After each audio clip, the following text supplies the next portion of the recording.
Hello. Can anyone hear me out there? We can hear you. Oh, good. Wow. Well, that's good because I have something to say. Yay! Hello. Looks like there's a nice meal happening up there in Washington. Are the Allens muted or available to talk? Can you hear us? Yes. Hello, I can hear you now. We were going to mute it so that the farm animals and barking doesn't intrude. Oh, I see. Well, for now, let's include them. Okay. Yeah, for now, I think it's nice to have them with us. And let's see. First of all, let's just see where we all are. Hello, everyone. I'm Soryu. I'm seeing some of you for the first time in a long time, and some of you, I just saw you recently, as I'm out here in California. And it's great to be back here, and it's great to be on with you for this Saturday sit. And we have, at the top of my screen here, we have the Allens. Kathleen Allen is the name that I have here. But I suppose Joshua Allen is also there, I suppose. It's not just a cardboard cutout that moves. Very good. Hi there. Very good. And then next we have the D's. Where are you right now? Akron, Ohio. Oh, okay, you're back in Ohio. Yep, and Renee's on the first floor and I'm on the second floor. Oh, okay. That's good. I'm the whole house covered. Good idea. And then we have Pam. Hi there. Hi. Sorry that I haven't been in touch with you more recently. It's really okay. It's my job to reach out, but Yeah. I think you've gotten my sentiment of how much I'm enjoying the Oak so much on Saturday. Oh, yeah. Yeah, so am I. This Yeah. place is amazing, actually. It is. Yeah. That's really something. Well, I do want to talk. We'll move on to the next person soon, who is Meng. And Meng is the one who's been holding me captive and preventing me from connecting with anyone else. Worthy. So, Very well. so I've been working on writing with him, and then I came out here to California, and that was a busy process.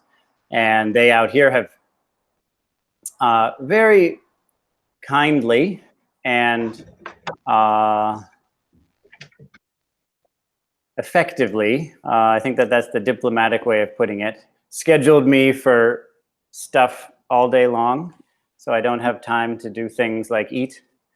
So they've done a good job of keeping me occupied, and it's just now starting to calm down, which is to say that I have time to be on this call. So if I bail out of this halfway, it's because I'm not feeling well and I need to sleep. So it's not you, it's me. Oh, okay. Okay, very good. Thanks for telling me. So again, letting in a few more people here. So that's Meng. Hi, Meng. Hi. Hi there.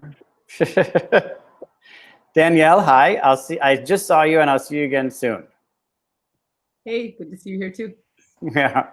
Is that where we'll meet? Where you are right now? Yes. Okay, great. Very good.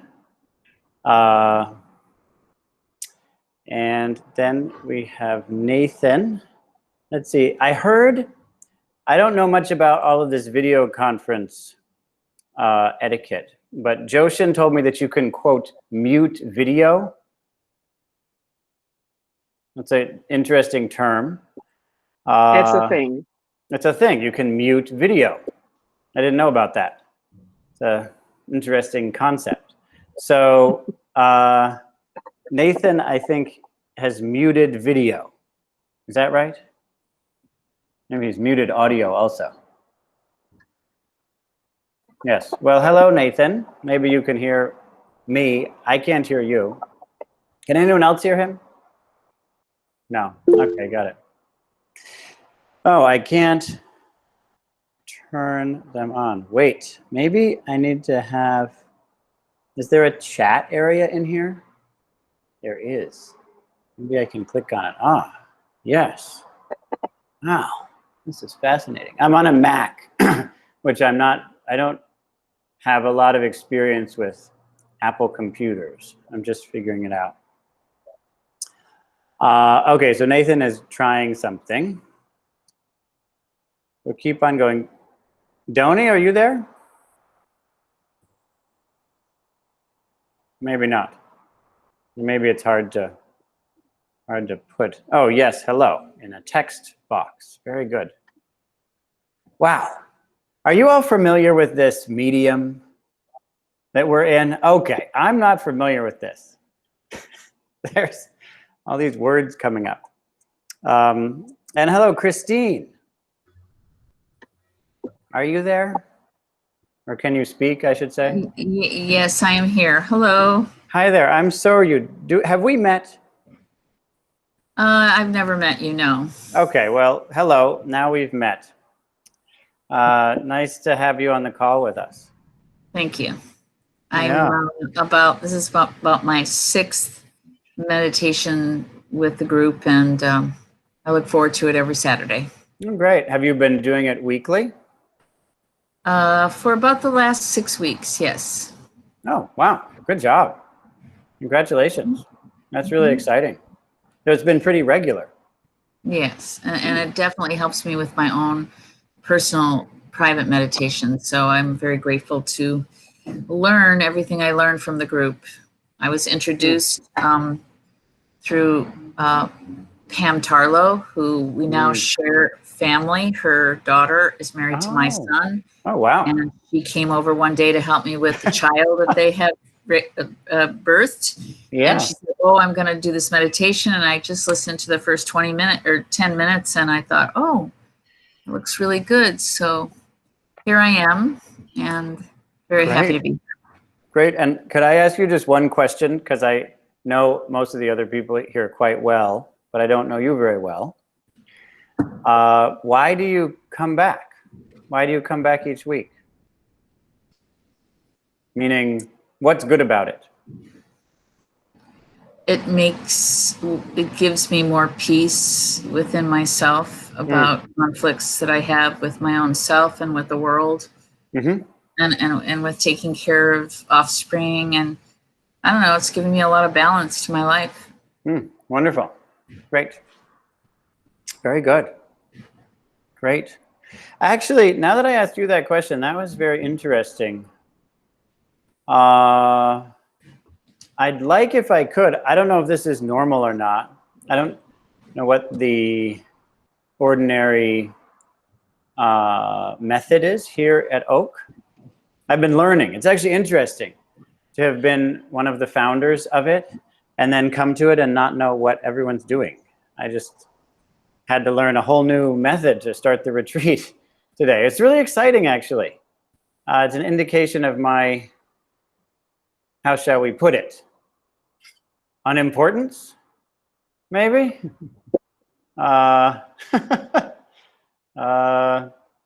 It's an indication that what's happening here is alive. And that's quite amazing. It's found a path that I didn't know it would find. And that's, it's encouraging to me. It's also inspiring.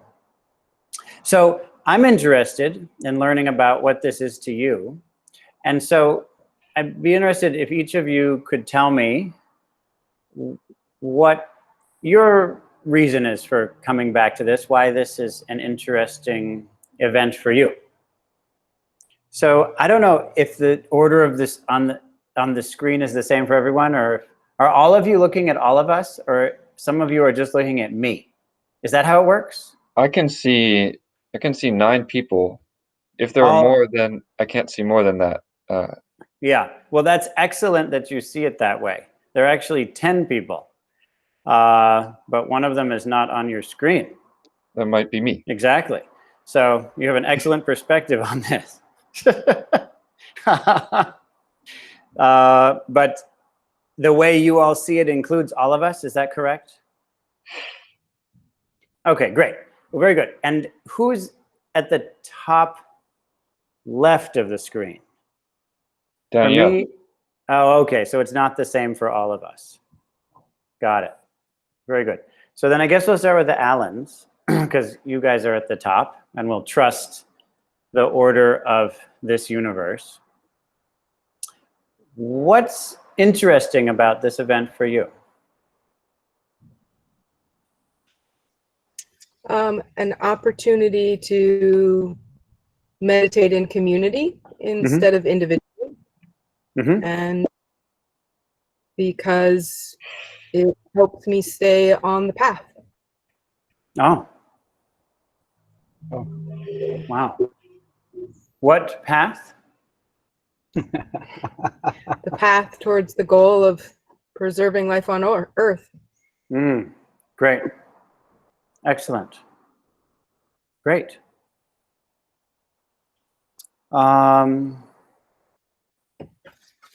Good. And how, for you, is meditation a part of that path?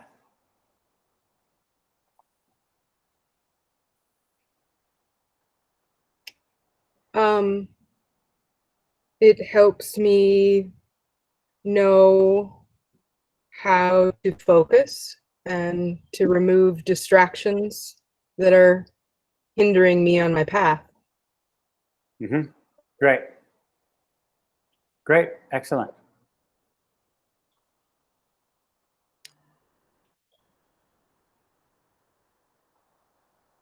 Richard D. Yes, hello. Hi. Hi. Can you tell me why you come to these? Why did you come today? I love the community, as Kathleen just said. It's become a ritual, and it's just part of my life.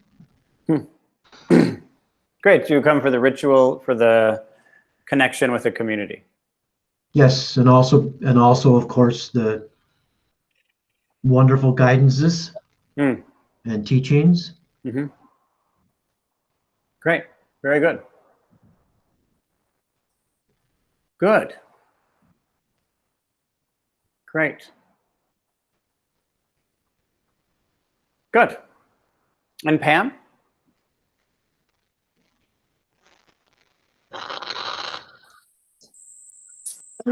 There's a lot of reasons. I've connected with Renee. Yeah. She's a meditation facilitator for me, and she mentioned it. And I was Renee D, you mean? Renee D, yes. Yeah. And being the pandemic, I had Saturday afternoons with no usual plans. Yeah. And so I tuned in and was taken by Joshin's Dharma talk. Oh, great. State of the world. And now it's become something I look forward to. And in fact, today it's part of my Rosh Hashanah celebration. Great. It always seems to work out that I have 2 and 4 on Saturday. Wow. I like it. I get very stimulated, sometimes overstimulated. I usually afterwards. Yeah. And I get a 35-minute meditation, which I vowed last Rosh Hashanah that I would do a long meditation every weekend. And this great. helped me to comply with it. Great. And so the meditation is 35 minutes long? Sometimes more. Oh, okay. Good. Sometimes less. It usually allows us to put into meditative action what the Dharma talk was about. Okay, great. And it's guided and it's phenomenal. I find that during the week I use some of that just to try it out, and some of it has really stuck. Okay, great. Great. And then let me ask you in just one sentence each, I'll ask you two questions. Briefly answer if you would. One is, what was it about that first Dharma talk that struck you? And second is, what techniques have you found useful as you've gone through your week?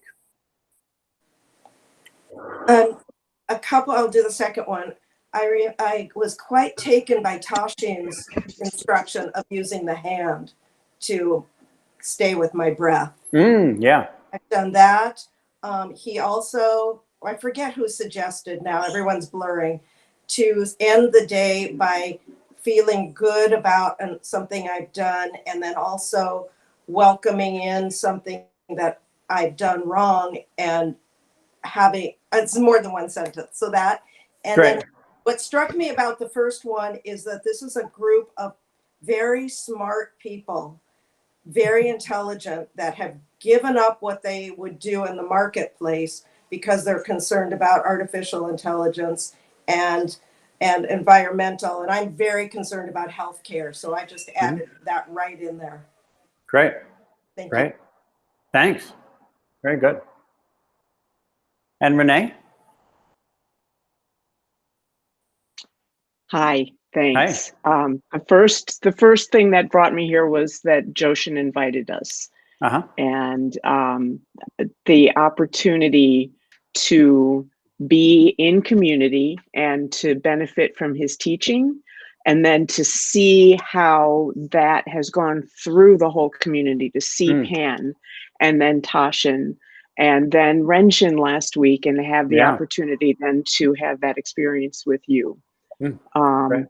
It's wonderful. It's my Sangha. It's great to be here. Yes, it's your Sangha. Yes, thank you. Yes. Your son's Sangha. Yep. Yes. Sangha. Good. Danielle? Yeah, I think I'll be echoing some of what people said, but I don't meditate very often with other people. And so this has been a new practice for me to meditate in community. And it's been really nice to see the same faces again and again. I feel like I'm starting to get to know people a little bit. Like, yeah, Pam just had her fingers up and I was like, oh yeah, I really liked what Pam has said sometimes. So for me, it is a communal aspect. I've also loved that it's different people teaching, because one thing I had a talk with Tashin a couple of weeks ago, and I was telling him how I think that like oak and maybe this extends to maple as well, that there are structures in place for people to teach, but everybody kind of has their own style. And I appreciate that people bring their own style to the teaching. And in addition, I haven't studied very much formally about Buddhism. So it's been really interesting to learn about all these different areas, and the talk last about friendship was great. And so I feel like I'm just getting a lot more background information, but I also love that everybody's sort of bringing their own style to the structure that is in place at Oak. And of course, the mission orientation very much speaks to me as well. Great. Great. Which mission? Great question. Well, for me, the mission that you all have to make great impact through scaling your work. I don't think I've met a monastic group. I've certainly never met a monastic group who wants to do that. But I've seen a lot of groups come and go that espouse wanting to teach people right thinking, but I've largely been pretty averse to those groups. And I think you all actually have one of the best chances I've seen of actually making that come through in a heart and head connected way instead of just the head. Yeah. Great. Very good. Meng, are you around, or have you? Yeah, last I checked, yes, I'm still alive. Sorry, I couldn't see you. Your video was muted. I couldn't hear your visual appearance at all. Yeah. So to answer your question, I'm here because of you, just to see what mischief you're up to again this time. And previously, I think it was Christine who says she says comes here and practice weekly. I said, me too. I practice weekly too, and now I want to practice strongly. So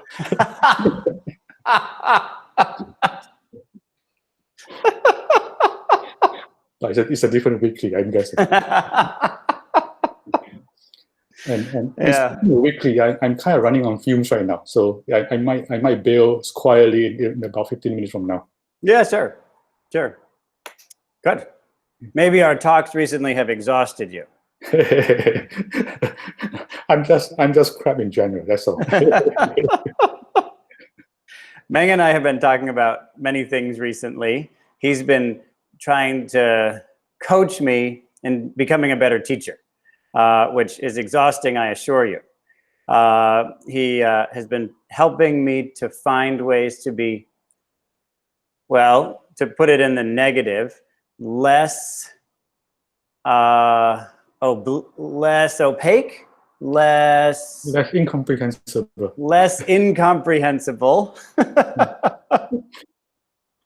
and more compelling, right? I wouldn't say I'm coaching you. I'm just suggesting ways you can do this. Okay. Yeah. Yeah. Well, you've been giving specific suggestions, so it's a kind of coaching, and so it's not surprising that you're so tired. Okay. So Soryu and I we've been also doing a class together, and the joke I tell is we're coming from different angles. I'm acute angle, and he's the right angle. Yeah. There's this other joke I make. I don't know if you remember the joke. I said Soryu and I we're like the Budapest brothers. He's Buddha, I'm Pest. We should go teach in Budapest sometime. Actually, it would be more funny.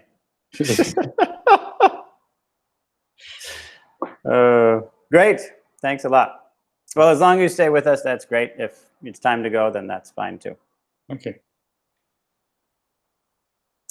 Nathan, do you remember the prompt?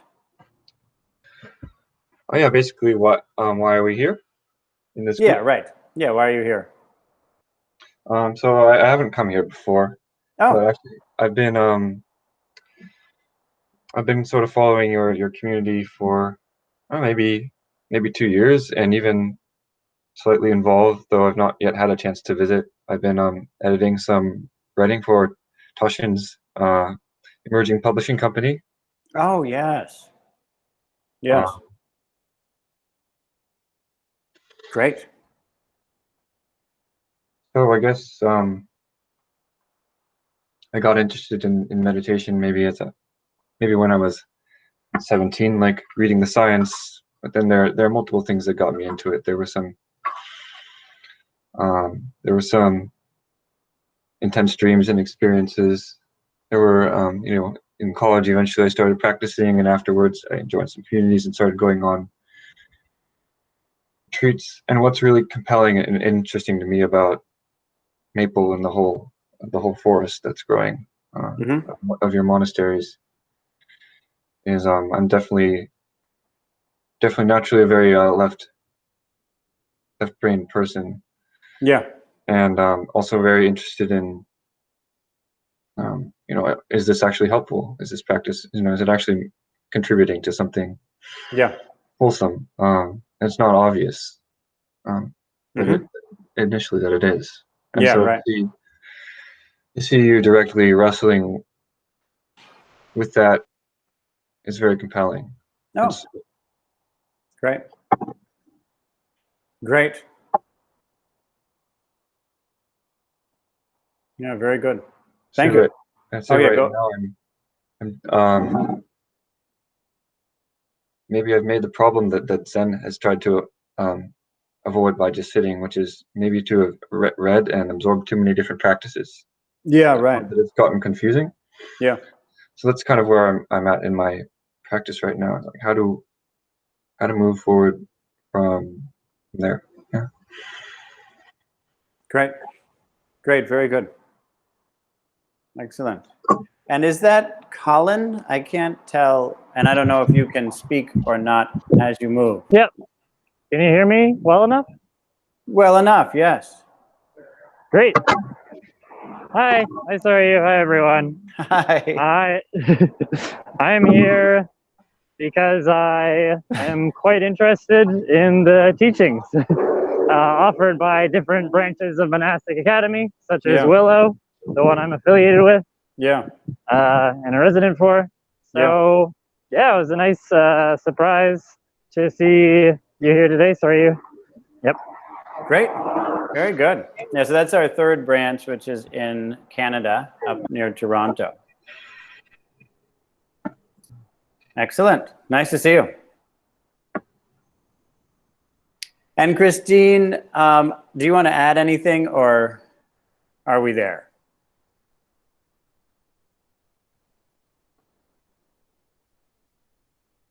No, I'm good. I enjoyed listening to everyone, and Okay, great. And then I don't know if anyone else, we have a couple other people. I only see Josh right now. Do you want to say anything, or is that sufficient? No, I can't hear you. It's muted. That is sufficient. Okay, great. Great, very good. All right. Oh, I see. We have an illegible and an inscrutable. Very good. Is that what I am? I'm illegible and inscrutable? Yeah, well, sort of. I think I am. Hopefully it's helpful. Well, let me tell you why I'm here. I think a lot of you know why I'm here, but I'd like to make it clear and explicit and compelling. And you all can tell me if I'm doing better according to those metrics. So let me tell you a story. I'll tell you two stories.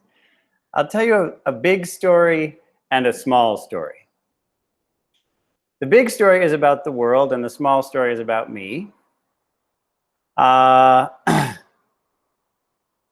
the big story so far, a tragedy. And we hope that the small story can change that. So as we know, things don't just get better or worse. Some people seem to think that as time passes, things just get worse, and other people seem to think that as time passes, things just get better. But things get better and worse because some things get better and other things get worse. So it's good that we've made progress in the ways that we have over the past, whatever we call it, maybe 100 years, maybe 1,000 years, maybe 10,000 years. A lot of things have gotten better. But I have been compelled by, I've been interested by, I've been struck by a certain aspect of things that have been has gotten worse, and I'd like to do something about that. And that part is life on the planet. That part is the flourishing of life on Earth. As the past 70,000 years or so have passed, if we look at modern science, if we look at the evidence presented by modern science, we see that humans have been in increasing conflict with the rest of life. And we have fought a kind of war against nature. And it has come to the point now where life as we know it is being destroyed and the future of our own species is at risk.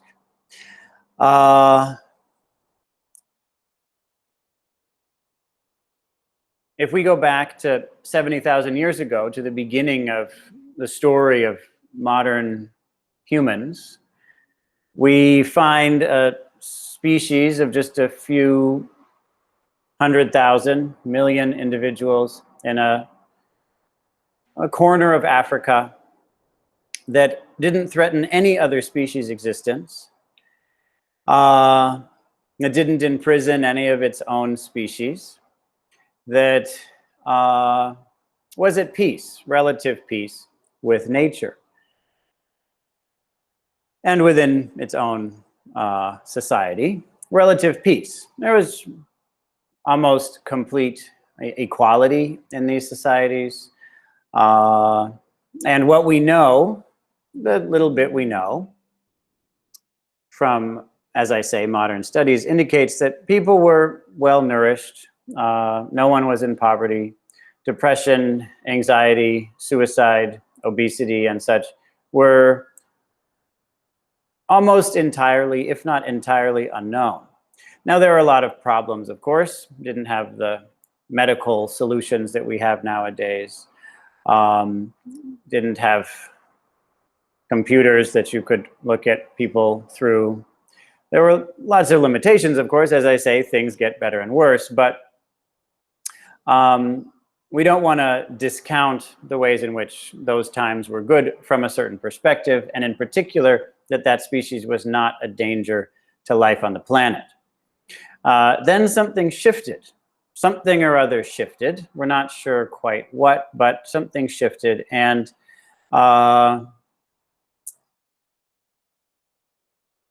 we started to more effectively gain control, gain power over resources, over the landscape, over other life forms, and began to be quite destructive. And we spread out of Africa, and as we did, we killed a great deal of life. We killed other human species, we killed large mammals as we went. We drastically changed landscapes, driving many species to extinction. And as this happened, we found new and more effective ways to cooperate, to collaborate. And with that cooperation, with that collaboration, we gained even more power. With that power, we gained more control over resources, and we continued to spread, both in geography and in impact.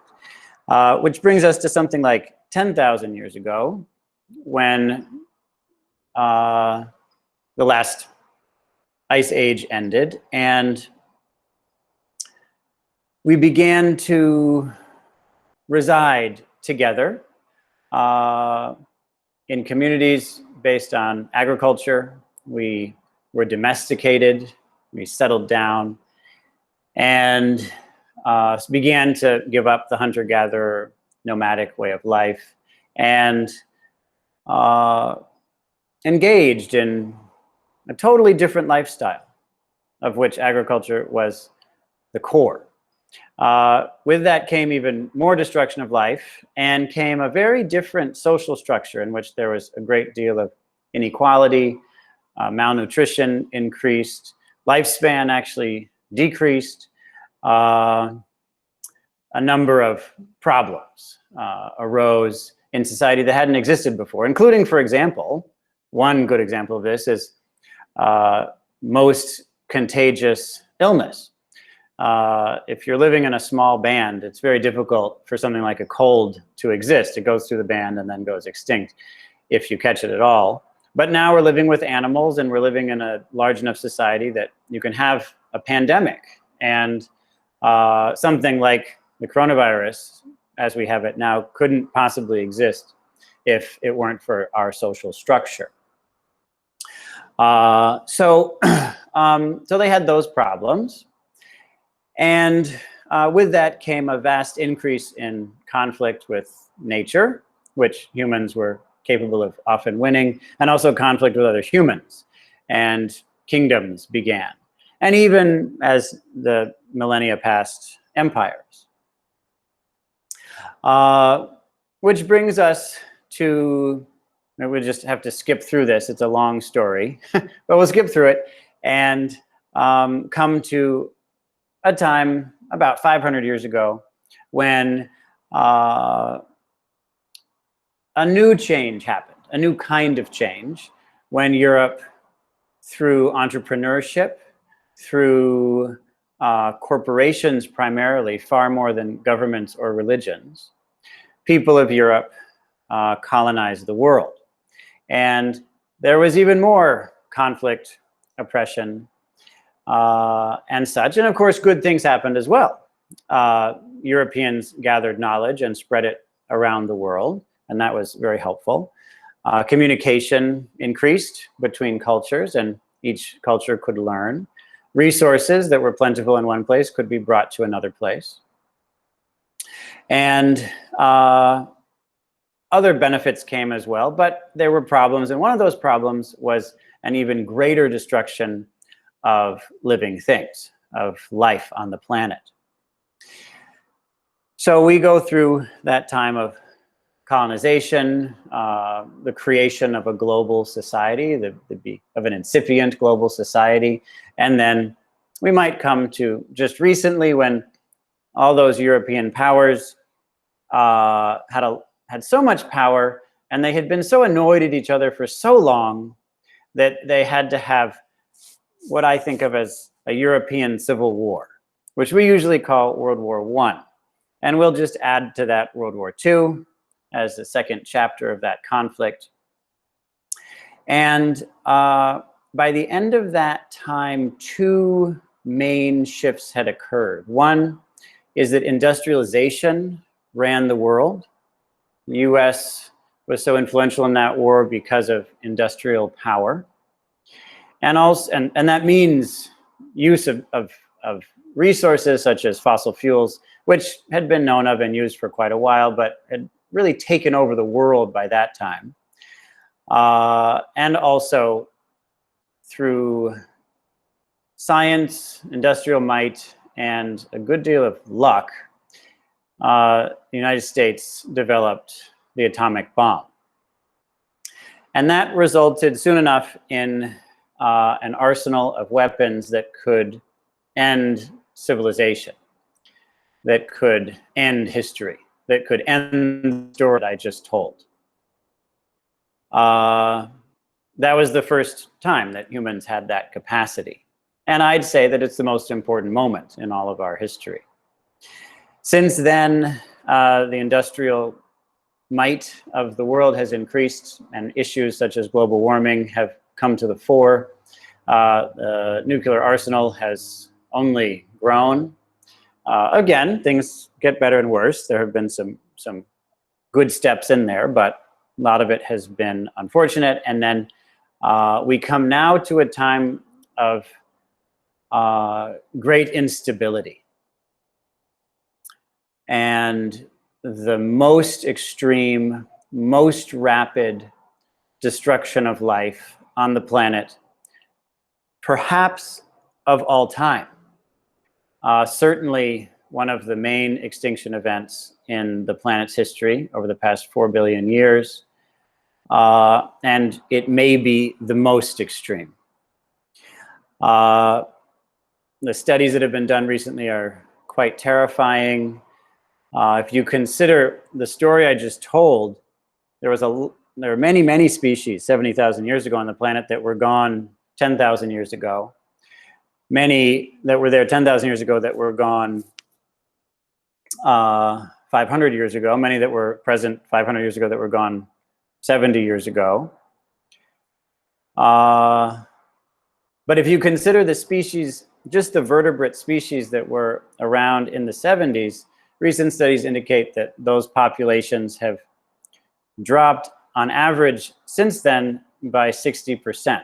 So 60%, so this is a study that was done 2 years ago. 2 years ago, 60% of the vertebrate populations on average had been eliminated in those 50 years. Even more terrifying, they just did that same set of surveys again, and new data has come out this year that indicates that the number is now at 68%. So in 2 years, 8% of the vertebrate life on the planet, according to these surveys, which of course are limited in their accuracy and scope, but it's the best we have. It's the best science has to offer right now.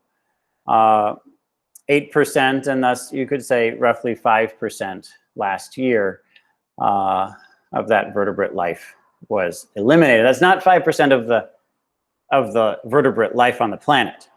It's far more than that. It's 5% of the vertebrate life that was on the planet in the 70s. So this to me is terrifying. And I'm someone who works a great deal with young people, and they seem more aware of this than others. They have many different emotional reactions to it, but they are in any case aware of it. The most common emotional reaction is despair, is just pure despair, hopelessness. There is a hope crisis, you could say.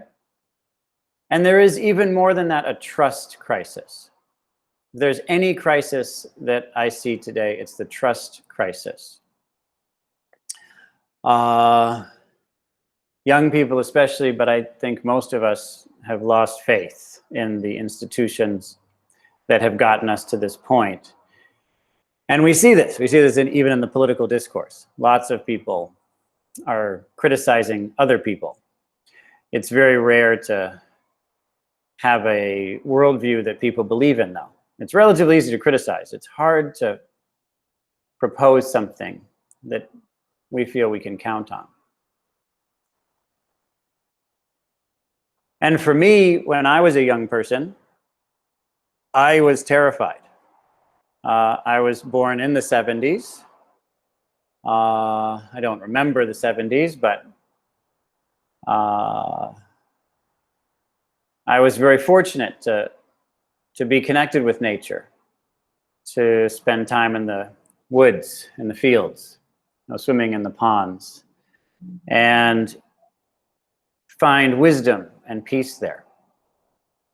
And I was filled, I was informed, I was guided, motivated, carried, infused, ensconced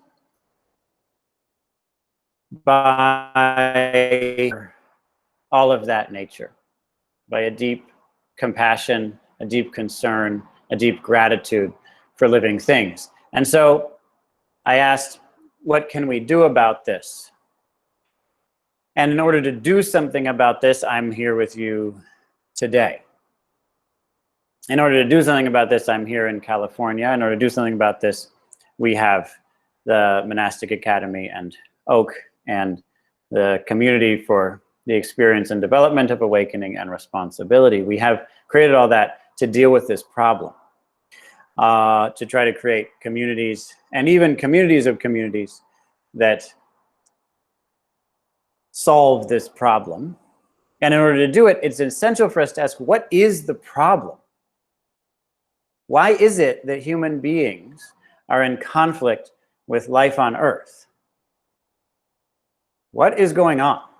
And it's actually interesting because when I was young, this was the question I asked. As I walked through the halls of high school, I would ask one of two questions, depending on my mood. One of them was, what's wrong with us?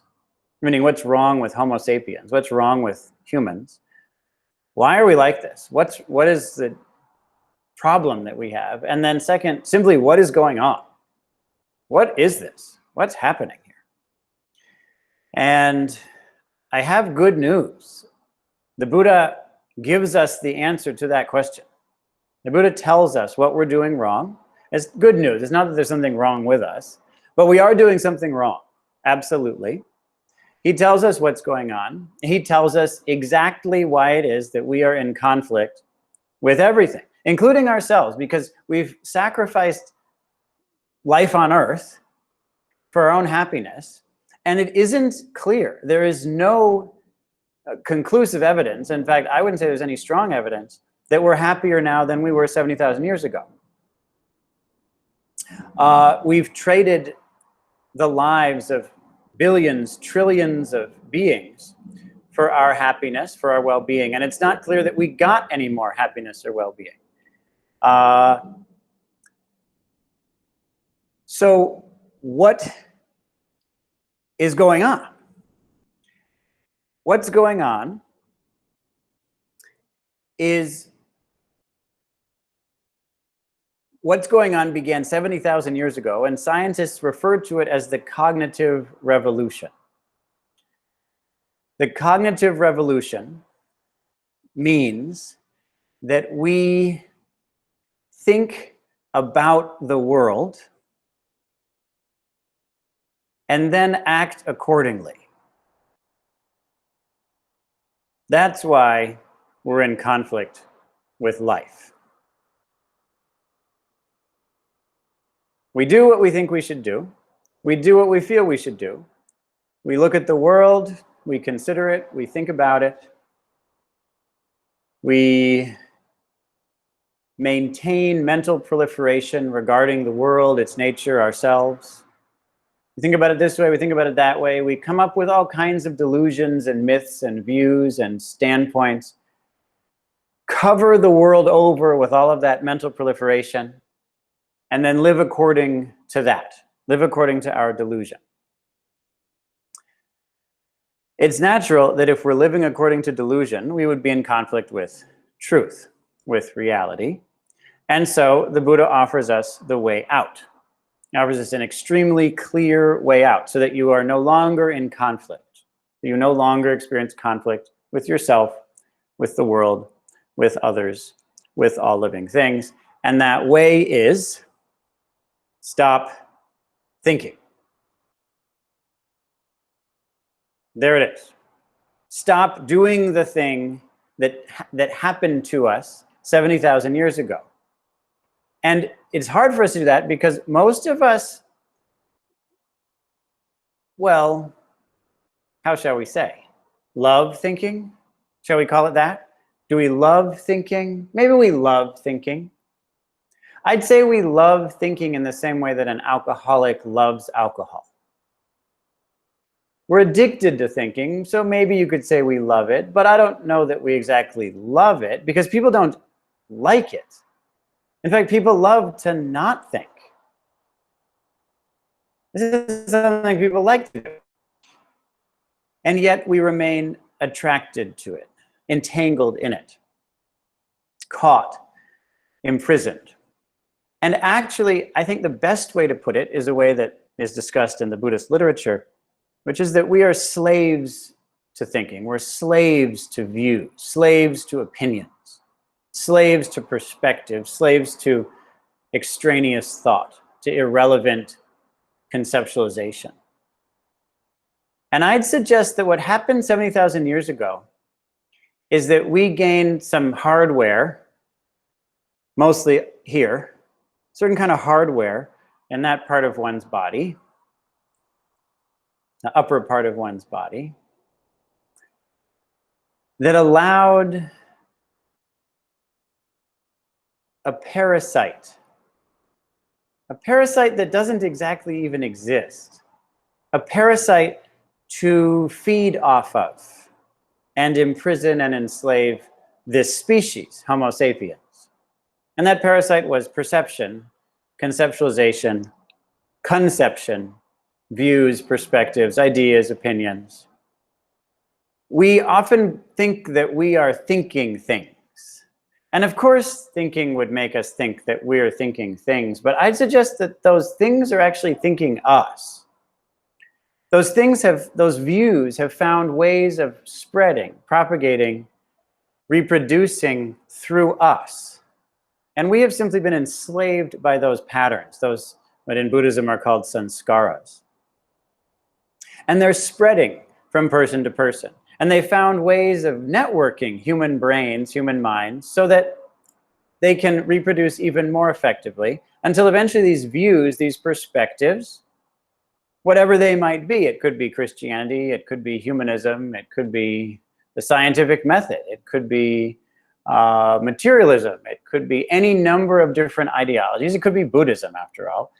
Some kind of ideology, some kind of view learns how, quote, learns, because they're not actually conscious, learns how to infect, parasitize human beings' awareness, and then control our physical behavior so that we do things that help these imaginary entities to exist. And in doing that, we have killed many species, caused enormous suffering, including for ourselves, in order to serve these imaginary masters. Meditation, how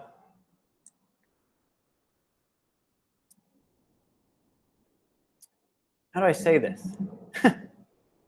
So it says, you could say we're in a prison, but we're not in a prison, because we're in a room, we're in a home maybe. I'm in a home right here, but the door is right there. The door is right there. There's another door actually right there. There's another door right there. You can just walk out of any of these doors. It's not really a prison. You can go outside. You don't have to stay inside. In the same way, you don't have to stay inside of these thoughts. Thoughts, perspectives that you have to stay inside of are a prison. They're your master. And there's another word for that. In Buddhism, we call that yourself. Meditation allows you to escape from that imaginary entity that runs your life with no concern for your well-being. These thoughts, these perspectives, these feelings, these selves don't have concern for our well-being, because if they did, then we wouldn't suffer, but we suffer a great deal. Meditation offers us freedom from these perspectives, these thoughts, this self-conscious awareness, and it offers us freedom from suffering. Beyond that, and this is what got me into the path in the first place, beyond that, it offers us freedom from conflict. It offers us the ability to live a life that is not in conflict with nature. It's not in conflict with anyone in the world, as the Buddha said. And again, the way we do it is basically by cutting off thinking. How do you cut off thinking? It's incredibly easy. It's like a door that you just walk through. It's not just simple, my friends. I'm sorry, but it's easy. You find a focus space that isn't a thought and you pay attention to it. That's it. So for example, your breath. Pay attention to your breath. As long as you're attending to your breath, in that moment, you're not thinking. Of course, you could then think about your breath. You could think, wow, I'm paying attention to my breath. Okay, you're thinking, but good news. You can now pay attention to your breath. That door is always there. And as we learn how to move toward that door, even walk through it, we find true happiness. We find a true happiness that has not been offered to us by the mainstream current of the past 70,000 years. We find a wisdom, a truth, a clarity, an insight that has not been offered to us by all of this conceptualization over the past 70,000 years. And what I want to emphasize the most is that we find a safety, a security, an ease, a peace that has not been offered to us over the past 70,000 years and is for most people unimaginable. We, of course, want to remain safe from, say, the coronavirus, and you might remain safe from it. I didn't. I got it early on, back in March. And I was fortunate. I didn't have difficult time with it. It was like a small cold. Other people get it, and it's not a small cold. It is damaging and, in some cases, fatal. But even if you avoid getting it entirely, eventually it will be fatal. Eventually, life is fatal. Eventually, you get sick and die. And the only way you don't get sick and die is that you die first. And so you didn't have a chance to get sick. Other than that, you're going to get sick and die.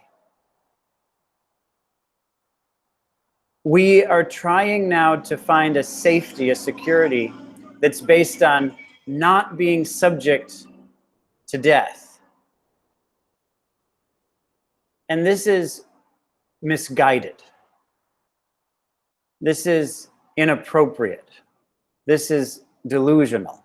Partially because everything that's born dies. If you're born, you die. The nature of birth is the nature of death.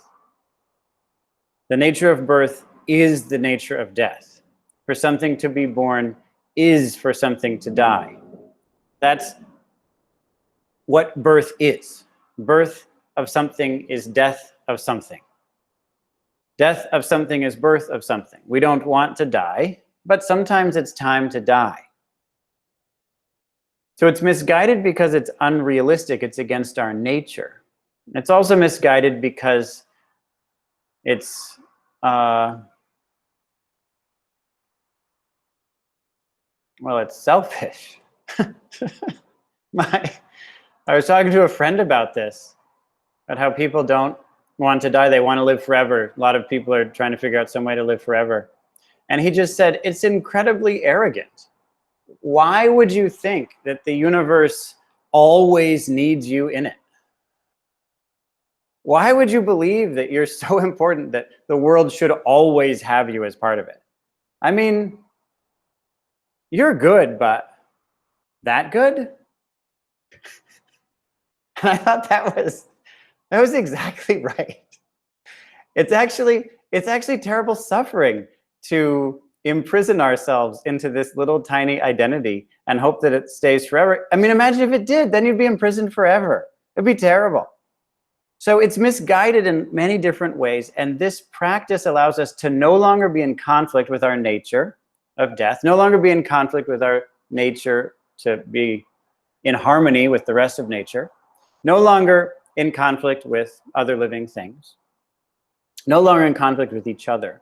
And so this is our chance now to practice a method in order to deeply explore the experience of not thinking, the experience of escaping from the basis of conflict. So with that, I'll ring a bell. I hope it's not too loud. When they ring this bell, is it too loud? No, it's fine. Okay.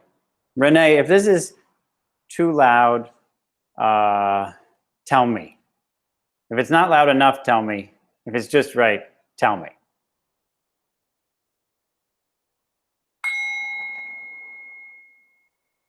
It's perfect? Oh, great. Very good. Okay, so I'll ring this bell a few times, and then I'll guide you through a practice.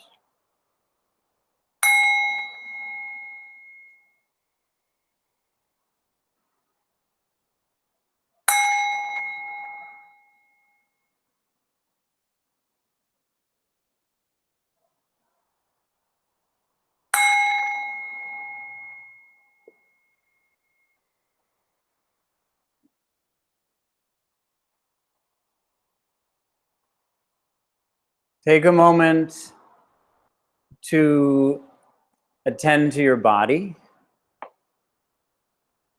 Pay attention to the various sensations in your body.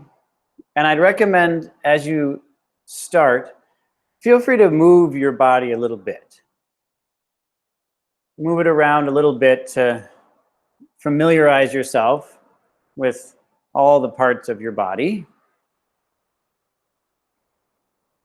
And as you move around, gradually make your way toward a sitting position that is tall, upright, extended, and also relaxed and settled and tranquil.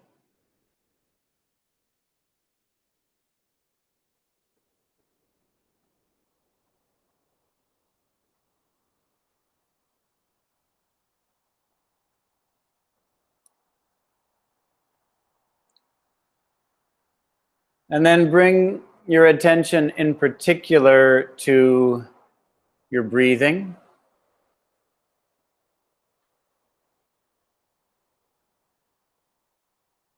This is one of many body sensations. Now focus on your body, and in particular, focus on your breath.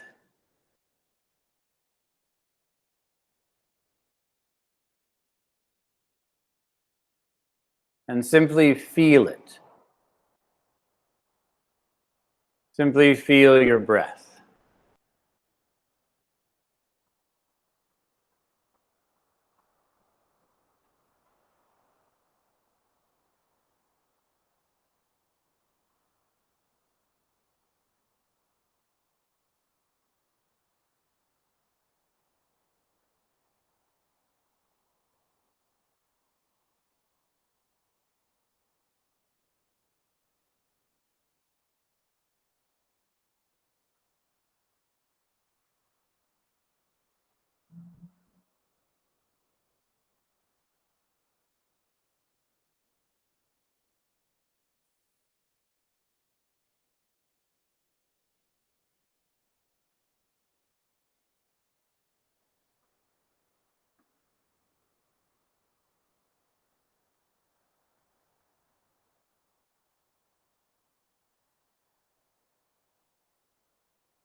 If your mind strays into thinking, and you know just what to do, bring your attention back to body sensations, and in particular, the sensation of breathing.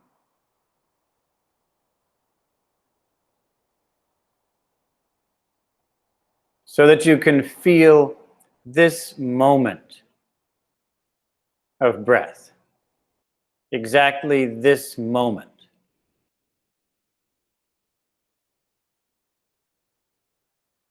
If you remember what you were just feeling, that's a thought. If you're expecting what you're about to feel, that's a thought. Just attend to this moment of breath.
As you do this, use the breath to relax your body.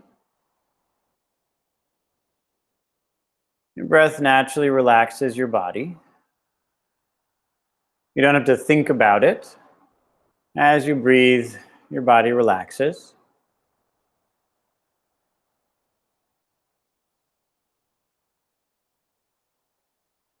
And let those pleasant, tranquil sensations draw your attention even more into your body, even more into the sensations of breathing,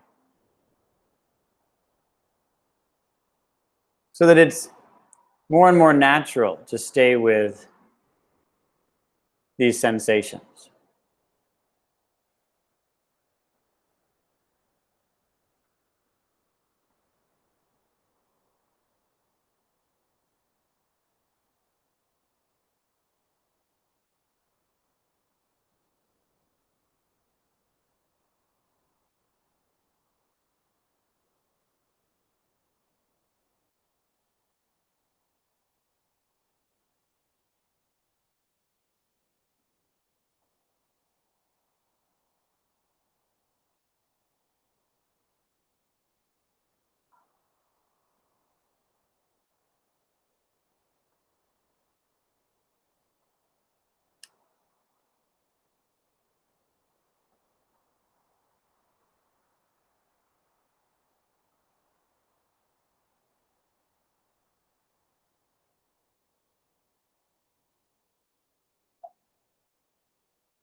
as you do this practice,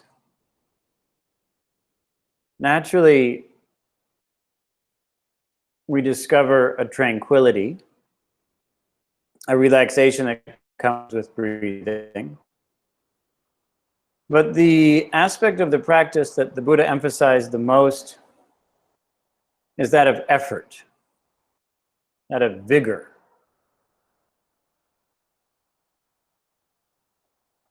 And so, effortfully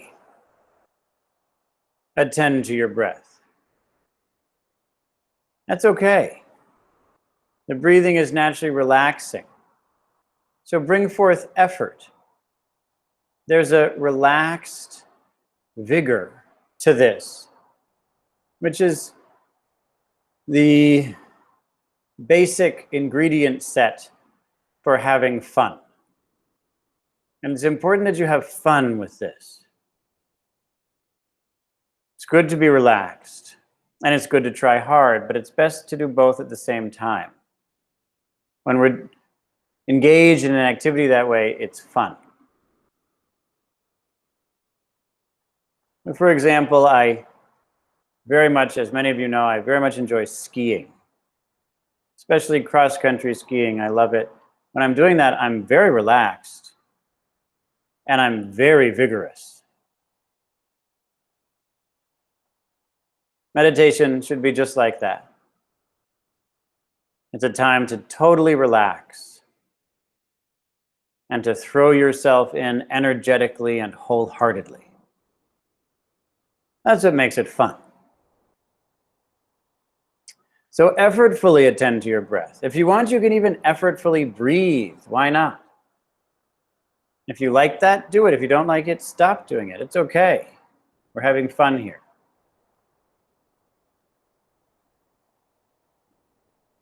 Bring together relaxation and effort. If you get distracted, effortfully bring your attention back. Attend to your breath. Let it relax you and enjoy this process.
This practice is energizing and it is relaxing. It's also fascinating. It's fascinating to set aside our way of looking at the world, to set aside our thoughts, our assumptions, our views. And that's what we're doing here. As you stay with your breath, any number of views, assumptions may arise. And then you use your breath to set that aside.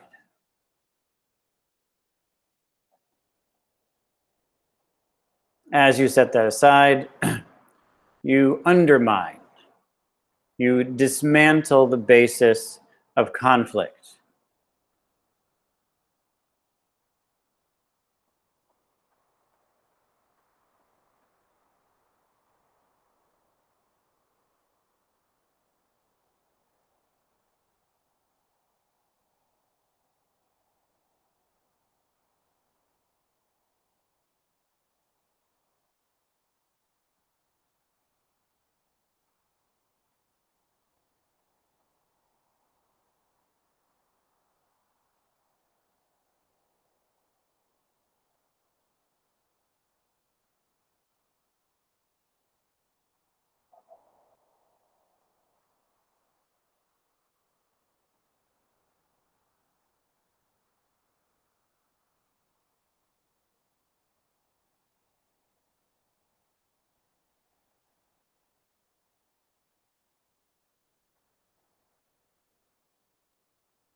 Breathe in a way that is energetic and relaxed.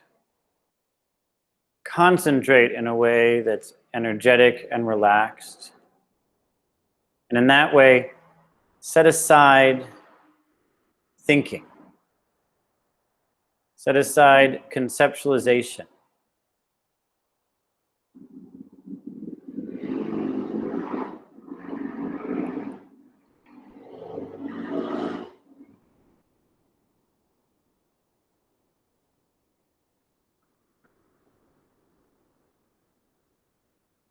This experience prior to conceptualization, prior to thinking, is already fascinating.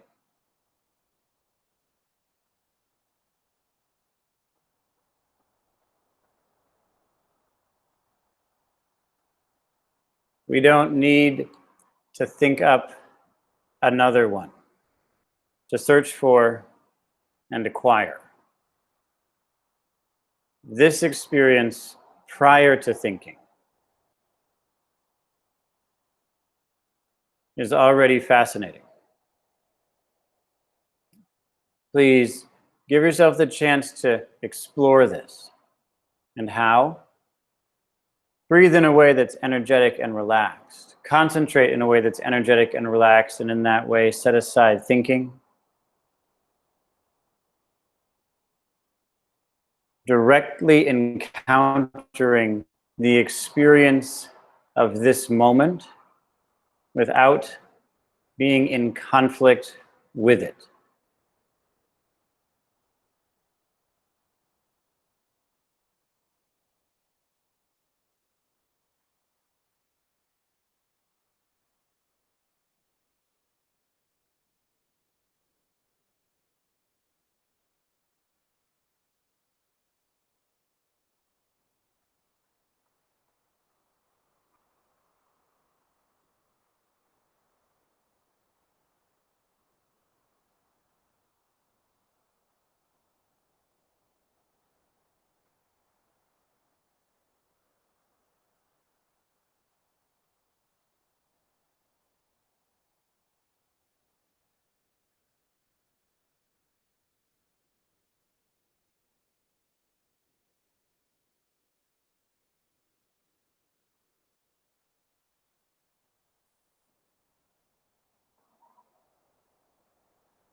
In a few minutes, we'll change the style of practice.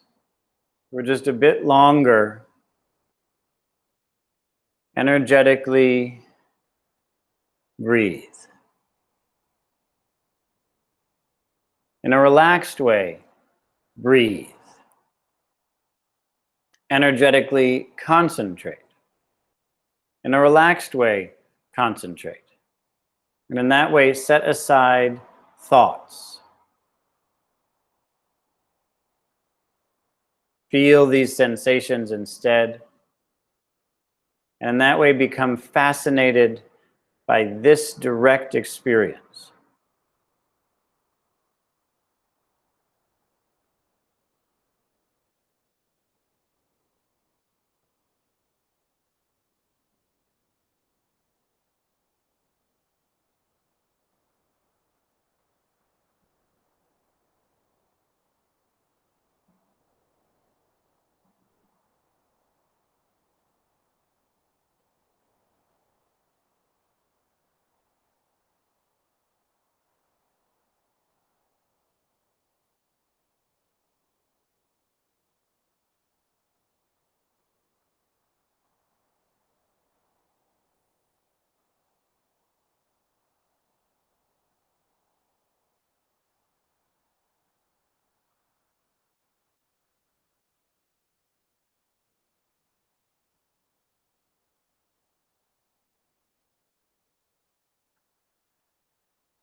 Very good.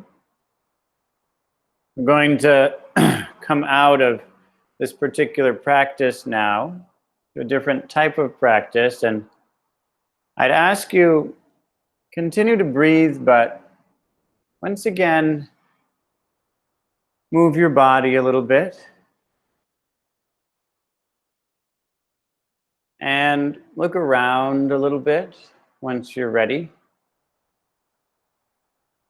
You can look at us on the screen. You can look at your surroundings, whatever you'd like. But keep on doing this practice while you do that.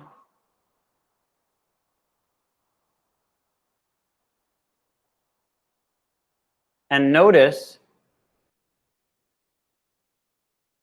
the specific type, the specific kind, specific quality of compassion and appreciation that are now easier to cultivate than they were before. Pay attention to the specific type. It's not so much about the quantity as the quality. What type of compassion is easier to bring forth now?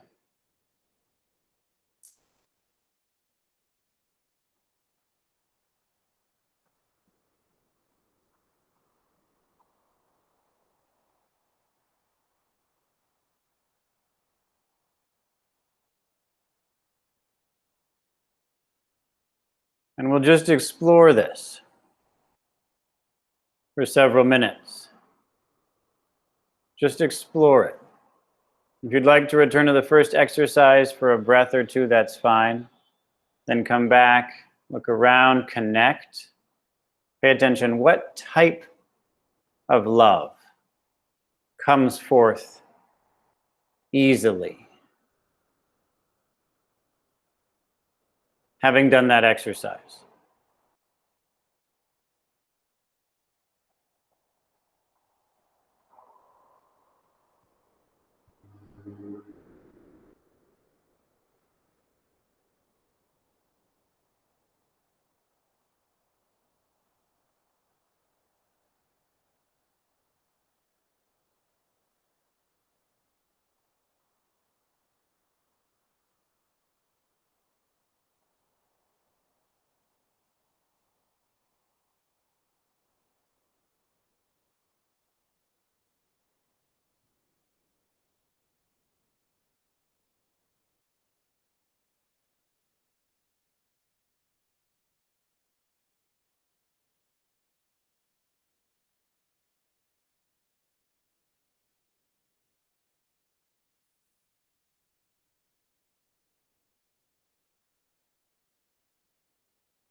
Please explore this carefully because I'm referring to something specific.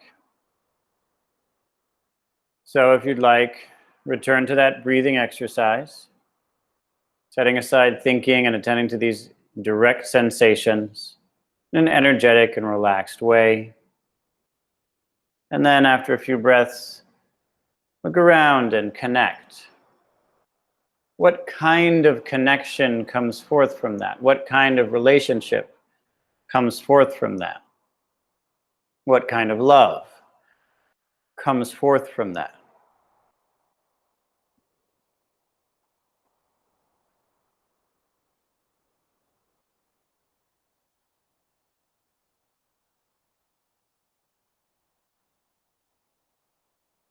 This isn't an invitation to think about the answer to that question. If you think about it, that's okay. Return to your breath, clear out that thought, and then connect again and explore it directly.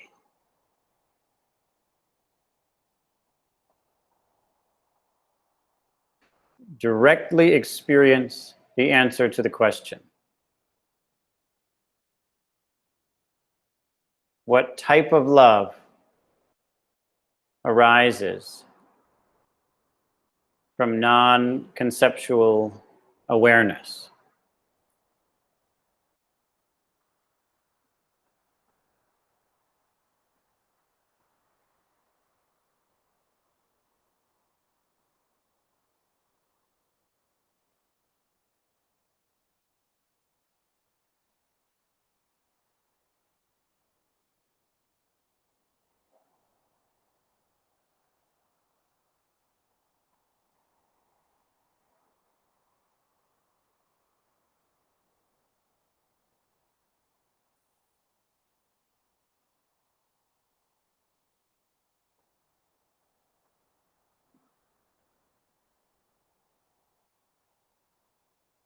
Just a few more minutes.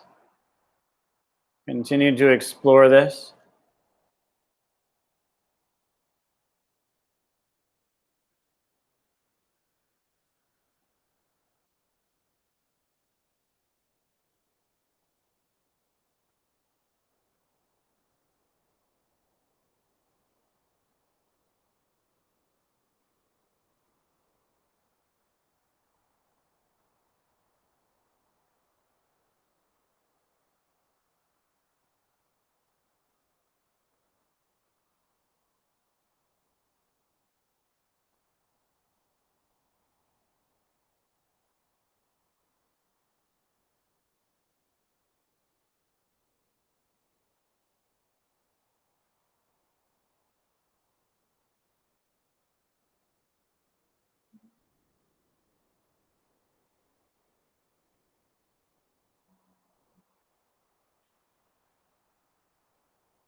It's important to explore this because there is a kind of happiness, a kind of compassion that comes from thinking.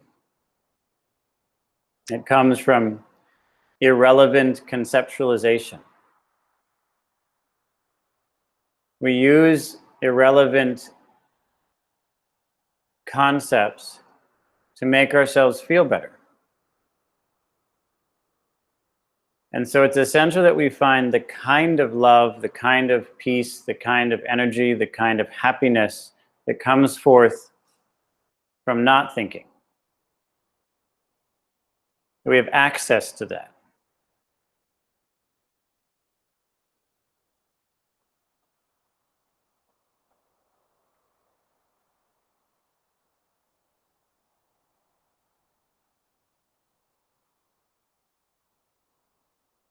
That's how we gain the wisdom to serve all beings and bring about peace on earth.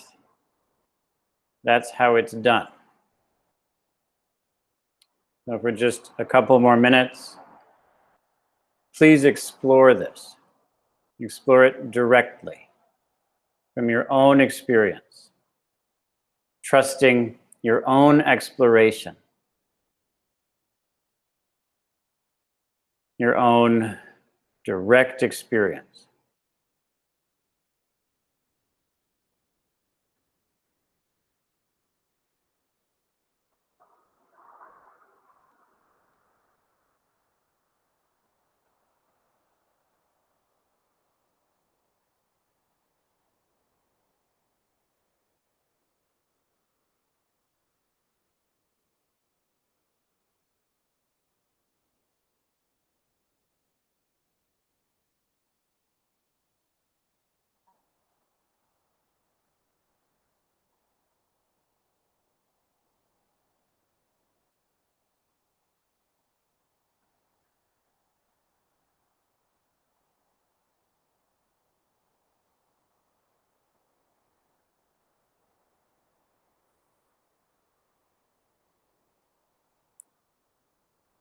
Excellent.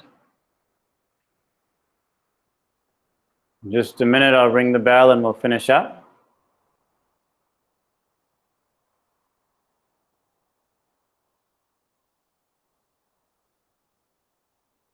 Deepen this so that we can bring this exploration into the conversation.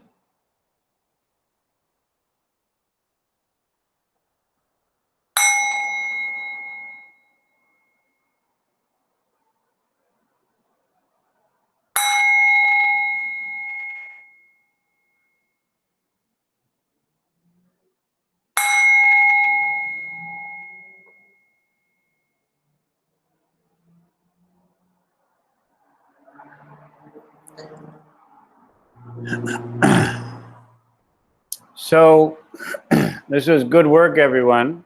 That was magnificent. I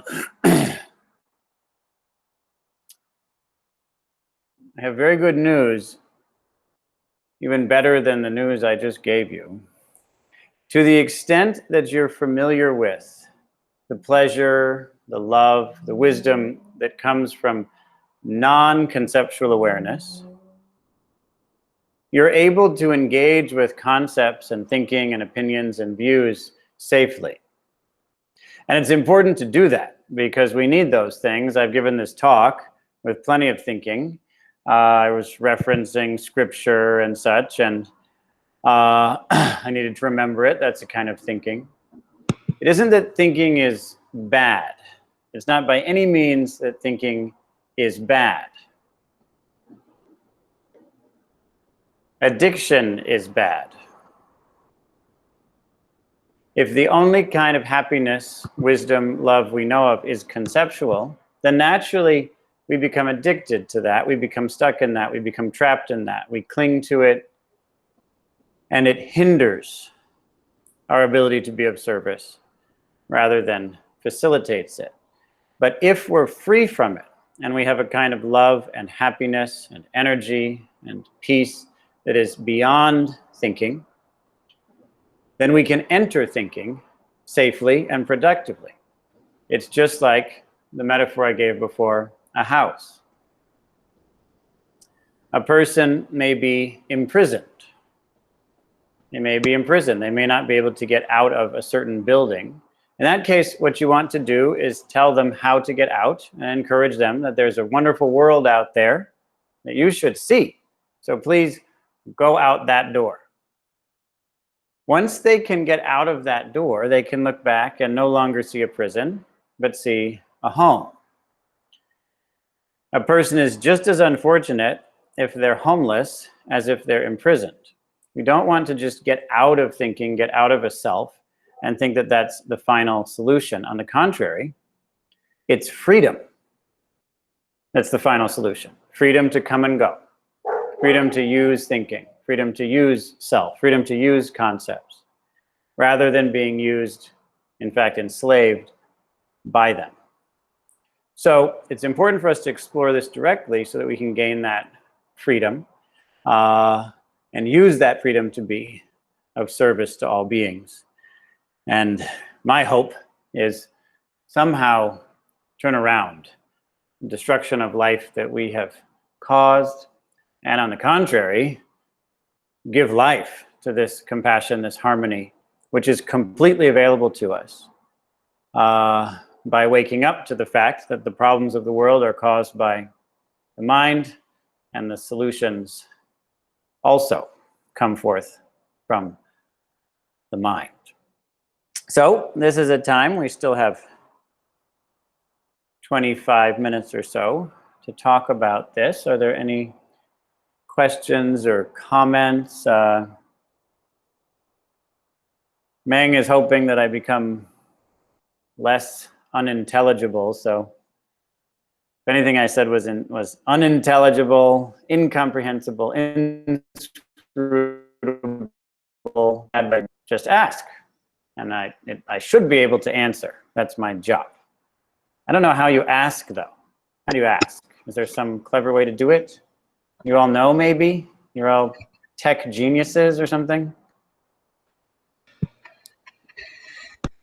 We unmute ourselves and we speak to you.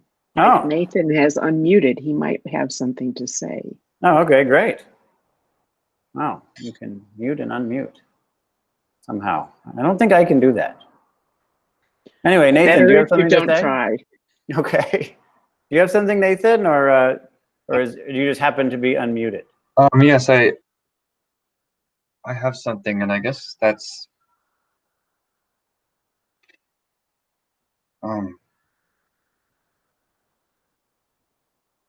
like what does it take? I feel like I have been practicing for some years and gone on some retreats, and I know many people have done hundreds of times more, but like this is a practice and we put in the work. Yes, that's right. There is a temporal way of thinking about it that there's a temporal way of thinking about it that is useful, I believe. Yeah. Applied skillfully, but it's like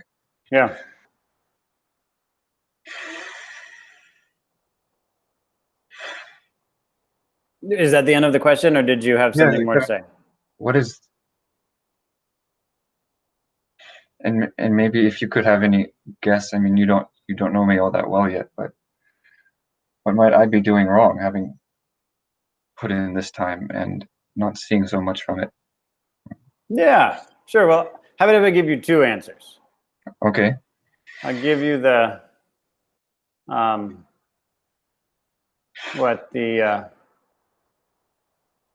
the general answer and the specific answer. Okay. So the general answer is that if you are doing it, then you're not wasting your time. On the contrary, everything that needs to happen is happening. And it's important for you to have faith in that. Faith here doesn't mean blind faith. On the contrary, it means that you think it through at first. You listen to people such as myself talk, and you decide if it makes sense and if it's worth a certain amount of effort, and then you put in that effort. And you understand that time isn't wasted. I know that it can feel like it's wasted, but we have established certain patterns for a long time. Does that make sense? Yeah. Each of us has established certain patterns for a long time. We've thought in certain ways for a long time. Let's say that we've said bad things about ourselves to ourselves 100 times in our lives. Well, it makes sense that you'd have to undo that pattern 100 times. Well, what if it was 1,000,000 times? Then you have to undo it 1,000,000 times. And I'm sorry to say, but it's actually worse than that, because you develop, it's easier to learn it right the first time than to change a bad pattern. So it just is that way. But it's even worse than that. I don't know, I've heard that in music. It's like if you play the passage wrong once, you've got to play it right 25 times. Exactly. But it's worse because you didn't start it. This has been going on for centuries. And you were trained for all that time, meaning that these patterns are old and they're conveyed to us from birth, before birth. And now you have to go against all of that. And the thing that, how do I say this? I know it doesn't sound encouraging to think about it this way, but so if you look at me, I trained in monasteries for many years. Okay? Did you know that? Yes. I trained in Buddhist monasteries in Asia, the strict kind, the old kind, you know, where they hit you. That kind. The severe kind. The kind where they're not interested in your modern victimhood. They don't care if you feel bad. Yeah. You know, you say, this is really hard. They don't know what to say to that. They don't understand why you said that out loud. We all feel it's hard. Yeah. So, So that kind, and for the first 6 years of this is full-time monastic training. I gave up my whole life, and I trained for 6 years before I started to enjoy meditation sometimes. I hated every meditation session. I was sitting on average 10 hours a day. I hated 10 hours a day of meditation. I hated the rest of it too. And you were doing everything right in hindsight? Well, I wasn't wasting my time. I was doing everything wrong, obviously, but I wasn't wasting my time. You have to go through what you have to go through. And so that's what I had to go through. And I think in terms of this attitude, it's as if, this is what it's like. It's if you have these monks, right? They're living in monasteries for 10 years and they have a certain insight, a certain life-changing experience. And there's this sense that I want to have that experience without that much energetic effort and determination. But why would that be fair? I mean, they're not stupid people. There's this sort of assumption like they must be dumb, but they're not dumb. They just are going through what they have to go through. You're not dumb. You're just going through what you have to go through. And I'd suggest if there's some of you have heard me say this in the past, but I'm primarily interested in and influenced by Buddhist texts, but there's a Christian teaching that I find very helpful here. And this, I hope you don't miss this. This really matters. And for some reason, I got this early on. It's why I was willing to go through all those years of no progress. I got this really early. And the lesson is, the punchline is, nothing you do is wasted. Everything you do matters. Every single time you bring your attention back, it makes a difference. It purifies the world. It saves the world. Every single time you let yourself get caught up in thoughts, that also isn't wasted. You're imprisoning the world with that moment. So nothing you do is wasted. Everything matters. Every single thought, every single word, every single action matters. None of it's wasted. And somehow I got that right away. And that meant that I knew that as long as I'm doing it right, I'm saving the world. That's it. So here I go. But the story is from the Christian Bible, and the story is about Jesus after he was resurrected. As you may know, his apostles and his followers didn't recognize him. And one of them, Thomas, a very interesting person, didn't believe that it was really Jesus. You know this story? No. Yeah, it's a great story. You should look it up. So Thomas didn't believe that it was really Jesus. And Thomas said, it's not until I see the holes of the nails. So maybe you don't know the story, but there's Jesus of Nazareth was an interesting Jewish rabbi who was subject to a certain punishment for at least alleged claims of authority, and crucified, which is a kind of death that was quite common at that time by the state. And then he went into a cave and came out of the cave, and this is when the apostles couldn't recognize him. And so so there were nails. He had been nailed to the cross.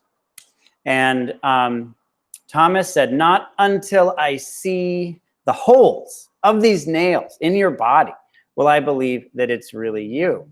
And so Jesus showed him his hands, and he saw the holes, and then he believed. But then Jesus said something fantastic. Jesus said, what did he say? Who knows? Some of you know. You just heard me talk. You don't remember? You should. This is important. Okay, I'll tell you. He said, "Blessed are those who have not seen and yet believe."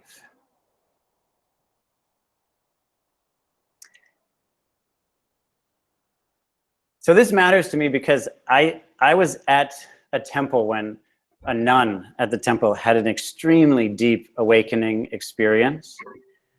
And it was incredible to see this, to see her. And there are other monks that have been there for 20 years and hadn't gotten anywhere. And I mentioned to her at one point how inspiring she was and how sad it was that these guys had been there for 20 years and hadn't gotten anywhere. And she looked at me like I was crazy. And she said, "Oh, no, I'm not inspiring. They're inspiring. Once you have this experience, it's easy to practice. They're practicing without any reason to. That's what saves the world. This is easy. They're the amazing ones." And she believed it.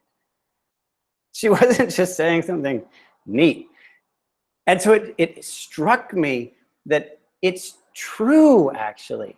It's crazy, but it's true that we do this work and it makes a difference.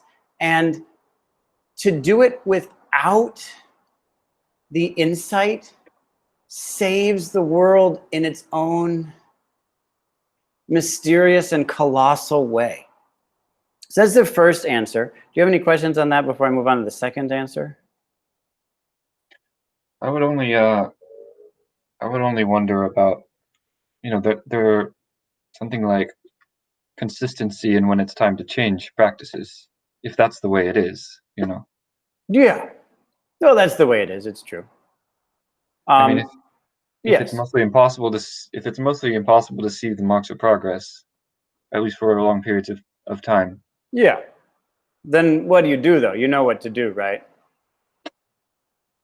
You have a teacher who can see that. Yeah. It's pretty simple. You just find someone who you trust. So those guys had a teacher who they could trust, and so there you are. You look for someone who can see it. But I'll give you the second answer, okay? You ready? Yeah. What you have to be willing to do is stop thinking. That was your question, right? You said, what does it take? I'm going to tell you what it takes. It takes be willing to stop thinking. For example, stop thinking, but I've been doing this for a long time and it hasn't worked yet. That's a thought. Stop thinking it. Period. End of story. When you're willing to do that, it'll work immediately. It's a perfectly mechanical system. If you put the ingredients together and put it in the oven and you get a cake, that's because you put the right ingredients together and put it in the oven. If you don't get a cake, I'll tell you why you didn't get a cake. You didn't put the right ingredients together and put it in the oven for the right amount of time, right temperature, and all that. This is entirely mechanical. It's guaranteed. It can't miss. Causality here is absolutely understood. You sit down, and then whatever thought comes up, you go back. And the thing that you're noticing, if you don't mind my saying, but I told you this would be, specific. So specific means you. That means what you're facing is the unwillingness to stop having your life run by thoughts about you. That unwillingness has to go. And that's it. That's what it takes. That just is what it takes. That's it.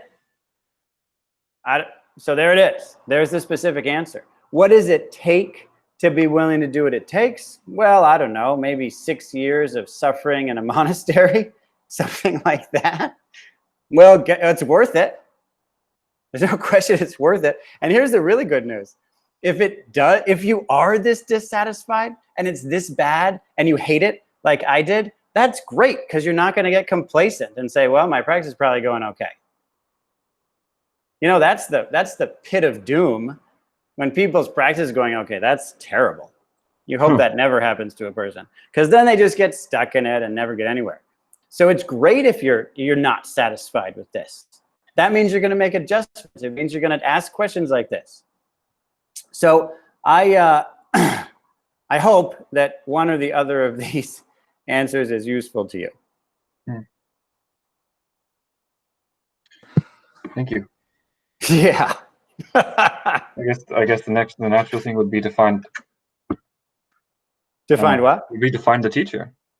Yeah, that's really helpful. Really helpful. I don't want to take up more of the group's time, but maybe we could follow up about your resources too. Oh yeah, sure. Yeah. Sure. Great. Hello. Arafat, are you there? Yeah, sure. I'm there. Hi. Hi there. We're just about to finish up. We only have 5 more minutes, I'm afraid. Wow. It's okay. Actually, I just came across Danielle's tweet. Oh, I see. So I decided to hop in. Yeah, Great. sure. Glad to see you. Hi. Glad to see you as well. Thanks for the great work you're doing. Yeah. I'm in Kenya. It's 2 a.m. in the morning. Oh, really? Oh. Yeah. Yeah, sure. Nice to see you from the middle of the night. Sure. Thanks. Thanks for being willing to stay up so late. Well, it's okay. We have time for one more quick question. Does anyone have one? If not, then we can finish up in a different way. Yes. You mentioned people having practiced for 20 years and still not having gotten anywhere. Yeah.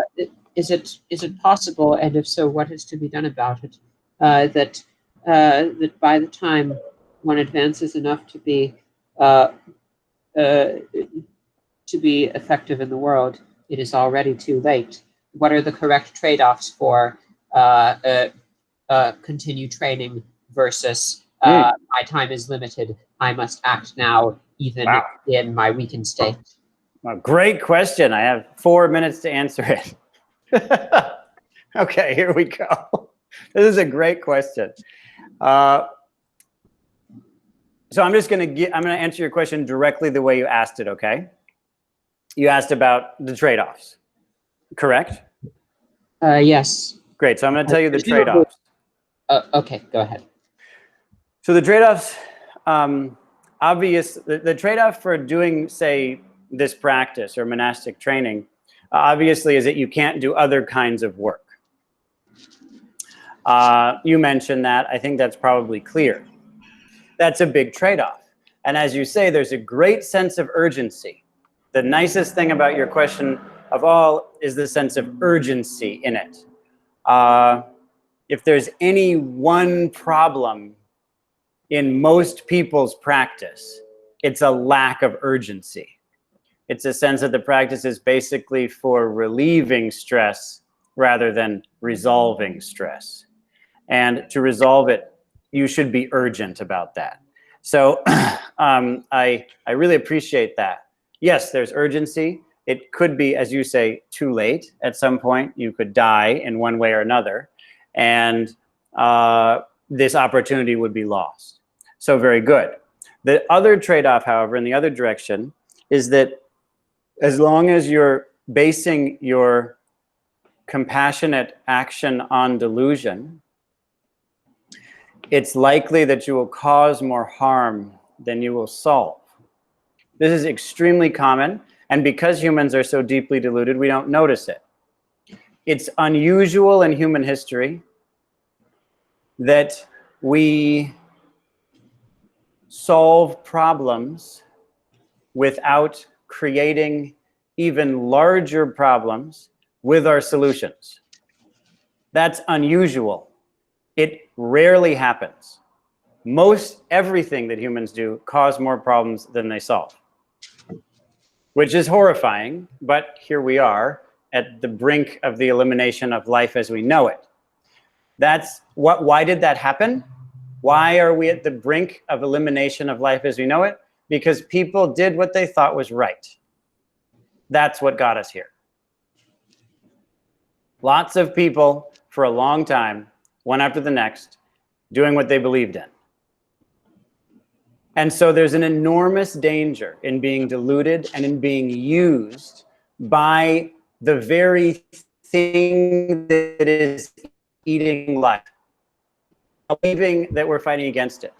For you to cut through that addiction, you should have a great sense of urgency there, an enormous sense of urgency. Yes, it takes time. It absolutely takes time. Therefore, your urgency will guide you correctly. I have enormous faith in that sense of urgency in your heart. And if it's alive, then it will guide you. I myself had to make this decision.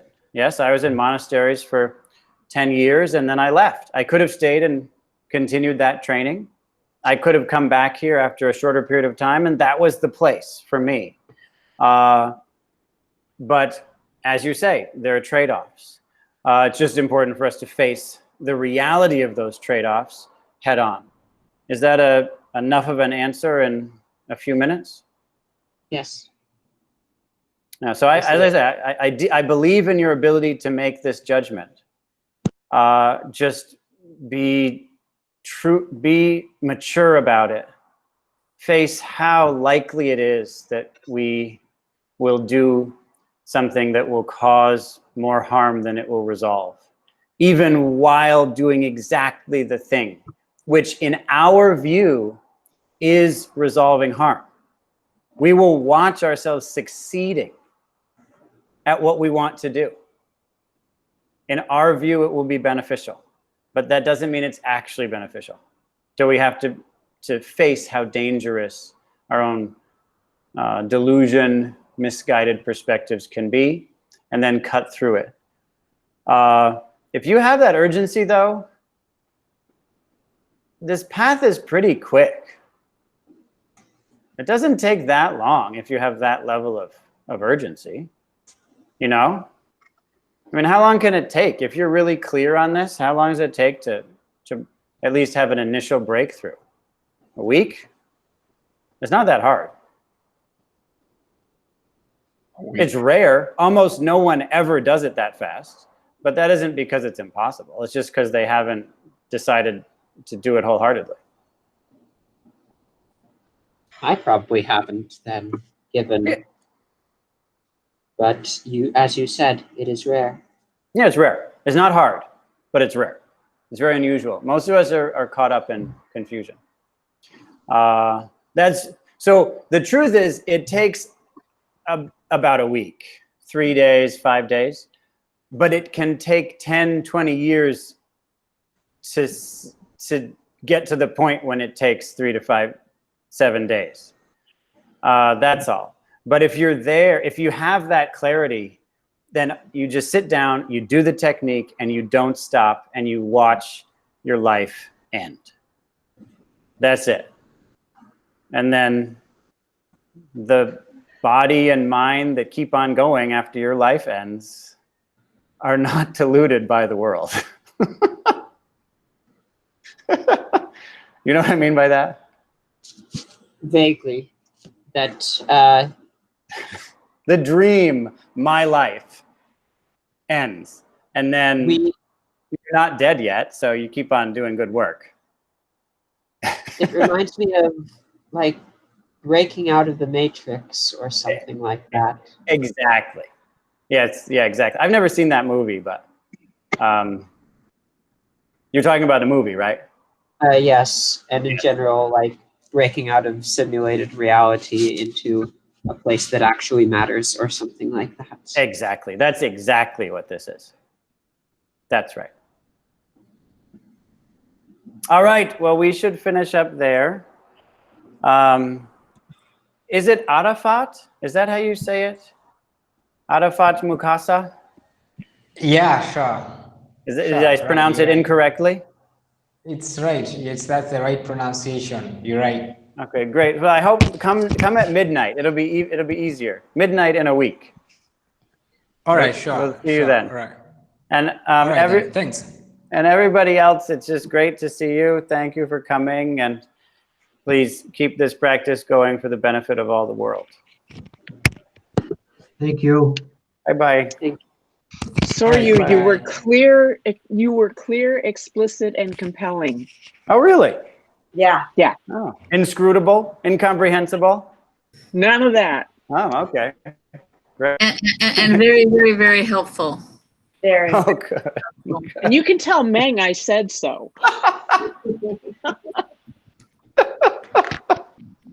Well, I'll keep on trying.